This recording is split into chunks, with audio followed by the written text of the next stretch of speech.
ನಮಸ್ಕಾರ. ಅಪರೂಪದ ಅಟಲ್ ಈ ಸರಣಿಗೆ ತಮಗೆಲ್ಲ ಸ್ವಾಗತ. ಎಮರ್ಜೆನ್ಸಿ ನಂತರ ಆದ ಚುನಾವಣೆಯಲ್ಲಿ ಕಾಂಗ್ರೆಸ್ ಸೋತು ಸುಣ್ಣಾಗಿತ್ತು. ಜನತಾ ಪಾರ್ಟಿ ಅಧಿಕಾರಕ್ಕೆ ಬಂದಂಥ ಸಂದರ್ಭ ಮೊರಾರ್ಜಿ ದೇಸಾಯಿ ಅವರು ಪ್ರಧಾನಮಂತ್ರಿಗಳಾಗ್ತಾರೆ.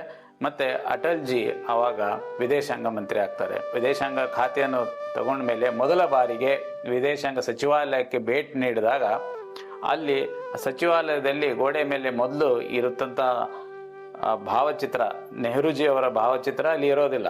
ಆಗ ಅಟಲ್ ಜಿ ಅಧಿಕಾರಿಗಳನ್ನ ಕರೆದು ಕೂಡಲೇ ಕೇಳ್ತಾರೆ, ನಾನು ಮೊದಲೆಲ್ಲ ಈ ವಿದೇಶಾಂಗ ಸಚಿವಾಲಯಕ್ಕೆ ಬಂದಾಗ ಇಲ್ಲಿ ನೆಹರೂಜಿಯವರ ಫೋಟೋ ಇರ್ತಾ ಇತ್ತು, ಈಗ ಆ ಭಾವಚಿತ್ರವನ್ನು ಏಕೆ ತೆಗೆದಿದ್ದೀರಿ? ಅದನ್ನು ಮೊದಲು ತಂದು ಹಾಕಬೇಕು. ನೆಹರೂಜಿ ಈ ದೇಶದ ಮೊದಲ ಪ್ರಧಾನಿಗಳು, ಮೊದಲ ವಿದೇಶಾಂಗ ಸಚಿವರು ಕೂಡ. ಈ ಥರ ನೀವು ಮಾಡೋದು ಸರಿಯಲ್ಲ ಅಂತ ಅಟಲ್ ಜಿ ಹೇಳ್ತಾರೆ.